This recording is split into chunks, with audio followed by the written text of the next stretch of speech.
Alpha news India प्रस्तुत करता है भारत का शेर, अंतर्राष्ट्रीय शेर। इस समय हमारे साथ आध्यात्मिक गुरु और कांग्रेस पार्टी के नेता, आप पॉलिटिकल एडवाइजर भी हैं, समय समय पर कांग्रेस को सलाह देते रहे हैं।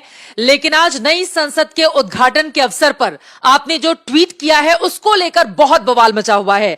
आचार्य प्रमोद कृष्णन ने ट्वीट करते हुए लिखा है, धर्म दंड स्थापित हो गया, देवता पुष्प बरसाने लगे और गधे चिल्लाने लगे। अपनी ही पार्टी को ऐसा बोल दिया आचार्य जी आपने। नहीं, मैंने इसमें किसी पार्टी के लिए नहीं कहा है।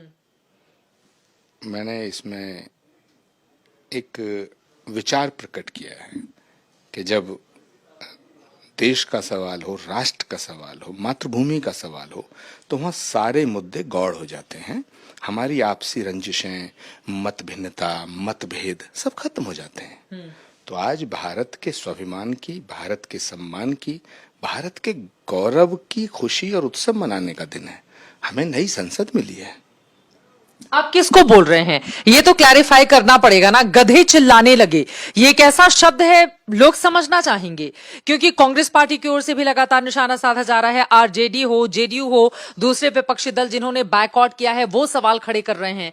किसकी ओर इशारा है फिर? चित्रा जी, ये बताइए, ये भारत ऐसा देश है, इसकी परंपराएं, इसके ट्रेडिशन, इसकी रवायतें क्या हैं, संस्कृति, संस्कार और हमारी सभ्यता क्या है। दुश्मन के घर का भी उद्घाटन होता है, गृह प्रवेश होता है, तो हम उसे बधाई देते हैं। ये तो भारत का घर बना है, भारत की संसद का भवन बना है, हमारे देश का घर है। और पंडित नेहरू से लेकर के अटल बिहारी वाजपेयी जी तक जितनी इमारतों के उन्होंने उद्घाटन किए, क्या साथ ले गए? तो क्या इस भवन को मोदी जी साथ ले जाएंगे? हम नरेंद्र मोदी का विरोध करें, हम उनकी नीतियों का विरोध करें, हमें हक है। हम उनके फैसलों की आलोचना करें, हमें हक है।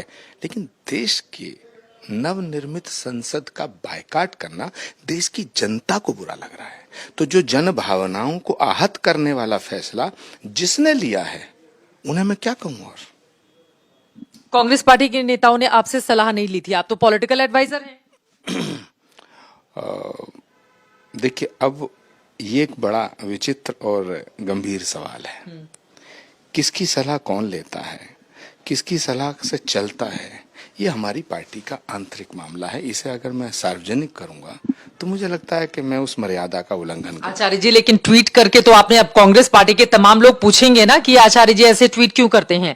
बहुत सारे लोग आपसे नाराजगी भी जाहिर करेंगे, क्योंकि चिल्लाने वाली जो फहरिस्त है उसमें तो वो 21 दल शामिल है ना, जो लगातार मोदी सरकार पर हमलावर है। इसको लेकर ये मेरे ट्वीट को आप कैसे लें, ये आपका अपना विषय है। जैसे संसद का उद्घाटन हो रहा, कोई उसे ताबूत बता रहा है, कोई उसे कलंक बता रहा है। तो मैं पूछना चाहता हूं कि अगर भारत की ये संसद ताबूत है, तो भाई इस ताबूत में बैठने के लिए क्यों मरे जा रहे हो? क्या 2024 का जो चुनाव होगा तो जनता के बीच जाकर के कहोगे कि हमें ताबूत में बैठने का वोट दे दो? ये कैसी भाषा है भारत की संसद के लिए? ये तो शुभ दिन है ना, मंगल गाओ, खुशी मनाओ, ढोल बजाओ, भारत की संस्कृति का उत्सव मनाओ। लॉर्ड इरविन के बनाए हुए संसद भवन को लोकतंत्र का मंदिर कहते थे, तो ये क्या है? लोकतंत्र की चिता बताओगे इसे ताबूत बताओगे? तो मैं इन सब इस तरह के नेताओं को मैं कहना चाहता हूं कि अभी भी वक्त है। ऐसा ना हो कि देश की जनता तुम्हें इस संसद भवन में जाने लायक छोड़े ही नहीं। आप आरजेडी और जेडीयू पर निशाना साध रहे हैं, ऐसा कह के उन लोगों की ओर से ये बयान सामने आया है। राहुल गांधी ने भी प्रधानमंत्री नरेंद्र मोदी पर टिप्पणी की है कि वो इस गलतफहमी में नहीं रहे कि उनका राज्याभिषेक हो गया है। उनके इस बयान को कैसे देख रहे हैं? देखिए, राहुल गांधी जी एक बहुत ही महान तपस्वी हैं। वो जो बात कहते हैं तो उसके बड़े मायने होते हैं।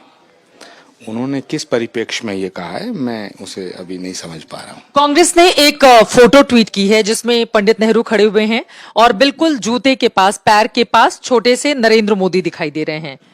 और फिर उसमें लिखा गया है कि एक दो लाइनों में अपनी बात कही गई है। तो आपको लग रहा है कि इस तरह की तस्वीरों के जरिए मैसेज देने की कोशिश की जानी चाहिए, क्योंकि 2 बार के वो चुने हुए प्रधानमंत्री हैं नरेंद्र मोदी। देखिए, पंडित जवाहरलाल नेहरू को आधुनिक भारत का निर्माता कहा जाता है।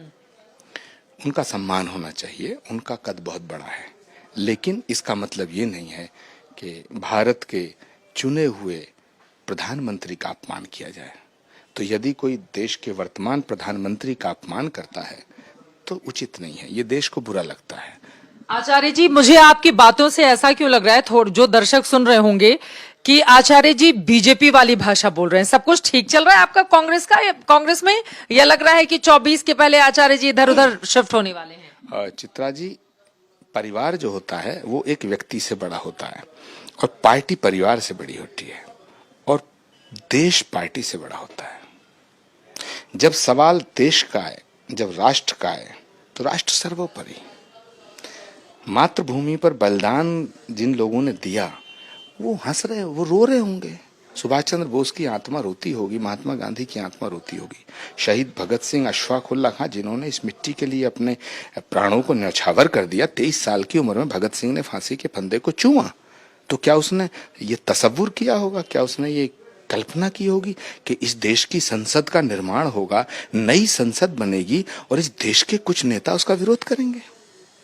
सेंगोल को लेकर भी विरोध किया जा रहा है। दक्षिण भारत से जिस तरह से यहाँ पर संत महात्मा आए, उन्होंने वैदिक मंत्रोच्चार के साथ सेंगोल की स्थापना की। स्वामी प्रसाद मौर्य समाजवादी पार्टी के नेता हैं, उनकी ओर से कहा जा रहा है कि दक्षिण भारत के ब्राह्मणों को बुलाकर और यहाँ पर बाकी लोगों का अपमान करने की कोशिश कर रही है बीजेपी। चित्रा जी, मुझे लगता है कि ये भारत सरकार का फैसला सही है कि दक्षिण और उत्तर भारत, उत्तर और दक्षिण भारत में बहुत सी विषमताएं हैं, असमानताएं हैं, भाषा की, खान पान की, संस्कारों की। तो ये तो बहुत अच्छी बात है कि दिल्ली जो है भारत की जो राजधानी है उत्तर में है और दक्षिण की परंपराओं, दक्षिण के तमाम वहाँ के आश्रम, वहाँ के मठों से सारे संत आए हैं और यहाँ पर जो सेंगोल स्थापित किया है, धर्मदंड स्थापित किया, राजदंड स्थापित किया है, तो भारत की संसद में अगर राजदंड होगा, धर्मदंड होगा, तो मुझे लगता है कि ये देश के हित में है, इसमें तो कोई आलोचना करने वाली चीज नहीं है। और अगर थोड़ी देर को मुझे बताओ, सरकार तो कल हमारी बन सकती है, सत्ता आती है जाती है, तो अगर हमारी सरकार बनेगी तो क्या हम विपक्ष से ये अपेक्षा करेंगे अगर हम सरकार में हुए, या कल को फिर कोई परिवर्तन होता है, हमने 60 साल देश में, तो क्या हम विपक्ष से ये उम्मीद ना करें कि विपक्ष हमें सपोर्ट करे? प्रश्न ये है, हम सरकार का विरोध करें, हम सत्ता के फैसलों की आलोचना करें, लेकिन किसी भी कीमत पर हम देश के प्रधानमंत्री का सम्मान हमें करना है और देश के प्रधानमंत्री का अपमान हम सिर्फ इसलिए ना करें कि भाजपा के नेता हैं। भाजपा के नेता हैं नरेंद्र मोदी, मैं भी भाजपा के नेता के रूप में उनकी बहुत सी बातों का समर्थन नहीं करता हूँ, मैं उनकी आलोचना रोज करता हूँ, 10 साल से कर रहा हूँ, लेकिन जब देश का सवाल आता, वो हमारे देश के प्रधानमंत्री है, मैं उनका सम्मान करूंगा। मोदी जी की तारीफ के पीछे की कोई खास वजह, क्या कोई मुलाकात हुई है, क्या 24 के पहले आचार्य जी मन बदल रहे हैं, क्या है? मतलब मैं आपकी बातों से लगातार ये देख रही हूं कि आचार्य जी का सब कुछ ठीक ठाक नहीं चल रहा है कांग्रेस पार्टी में। चित्रा जी, अगर मोदी जी कल को ये कह दें कि सूरज पूरब से निकलता है, तो क्या सारा विपक्ष ये कहेगा कि नहीं पश्चिम से निकलता है? सत्य सार्थक सर्वदा, भगवान कृष्ण ने गीता में उद्घोष किया है, सत्य सार्थक सर्वदा, सत्यमेव जयते। ये दोनों सूत्र को आत्मसात करना पड़ेगा। अगर भारत की राजनीति में, भारत के जनमानस पे आप असर डालना चाहते हैं, उनको प्रभावित करना चाहते हैं, तो फिर भारत की जनता के दिलों को जीतो। नरेंद्र मोदी को गाली देना कांग्रेस थोड़ी है, नरेंद्र मोदी को गाली देना विपक्ष थोड़ी है। क्या विपक्ष का काम सिर्फ ये रह गया कि नरेंद्र मोदी कोई फैसला नहीं उसका विरोध करें? एक आखिरी सवाल आपसे, आप आध्यात्मिक गुरु हैं। नरेंद्र मोदी के नेतृत्व में बीते 9 सालों में चाहे राम मंदिर का जन्मभूमि हमने देखा है कि भूमि पूजन रहा हो, या फिर काशी विश्वनाथ कॉरिडोर का निर्माण हो, केदारनाथ में जिस तरह का निर्माण कार्य कराया, बाकी जगहों पर भी, और फिर उसके बाद ये संसद, नरेंद्र मोदी का ये जो कार्यकाल है किस रूप में याद किया जाएगा? क्या आपको लग रहा है कि ये जो दौर है एक विकसित भारत के सपने को तेजी से आगे लेकर जाने वाले प्रधानमंत्री के तौर पर, क्योंकि बहुत सारे कामकाज मोदी के नेतृत्व में हुए हैं, ये बात तो सच है, आप भी मानेंगे? देखिए, जहां तक राम मंदिर के निर्माण का सवाल है तो उसका फैसला तो सुप्रीम कोर्ट का है, लेकिन नरेंद्र मोदी जी के जितने भी कार्य हुए हैं जो उनके कार्यकाल में, उसमें बहुत से काम अच्छे हैं। 370 हटाने का फैसला राष्ट्र के हित में अच्छा था। हम कांग्रेस पार्टी में रहते हुए हमने, कुछ लोगों ने उसका समर्थन किया, लेकिन कुछ लोगों ने उसका समर्थन नहीं किया। एक बात है कांग्रेस पार्टी के अंदर कि वहां आंतरिक लोकतंत्र है, बोलने की आजादी है। अगर मतलब इस तरह के ट्वीट पर आपको किसी का फोन नहीं आया कि आपने ये ट्वीट क्यों किया? आएगा भी, आया होगा तो मैं आपको क्यों बताऊंगा। हैं? अब प्रश्न ये पैदा होता है कि सोमनाथ के मंदिर का निर्माण जब हुआ था तो उसमें पंडित नेहरू की भूमिका थी। तो भारत की धरोहर, भारत की संस्कृति और सभ्यता को संजो कर रखना, ये तो हर प्रधानमंत्री का दायित्व है। किस रूप में याद किया जाएगा इस दौर के नरेंद्र मोदी को? आखिरी सवाल, 2 लाइन में। मुझे लगता है कि मेरा झगड़ा आप पार्टी से करा के छोड़ेंगे। हैं? नरेंद्र मोदी जी की अगर मैं तारीफ करूंगा तो फिर कांग्रेस वाले मेरी गर्दन काट देंगे। लेकिन नरेंद्र मोदी जी एक लोकप्रिय नेता हैं, इसमें कोई संदेह नहीं है। इस देश की जनता ने उन्हें चुना है। उनके बहुत से फैसले सराहना के लिए मैं उनकी सराहना भी करता हूं, लेकिन कई फैसले उनके ऐसे हैं जो उनके व्यक्तित्व से ऐसा झलकता है कि वो डेमोक्रेटिक कम है, डिक्टेटर ज्यादा है। ठीक है, चलिए बहुत शुक्रिया आपका आचार्य जी, आज तक से जुड़ने के लिए, बातचीत करने के लिए। कुल मिलाकर आचार्य जी का जो ट्वीट है वो इस समय जबरदस्त तरीके से वायरल है। अब गधे बताते हुए किन लोगों पर इनकी ओर से निशाना साधा गया है, सवाल तो मैंने पूछ दिया, जवाब इन्होंने क्या दिया आप दर्शकों को समझ में आ गया होगा। लेकिन आगे इस पर नई संसद को लेकर जो पॉलिटिक्स छिड़ी है ये कहां पर जाकर होगी खत्म, इस पर रहेगी आज तक की नजर।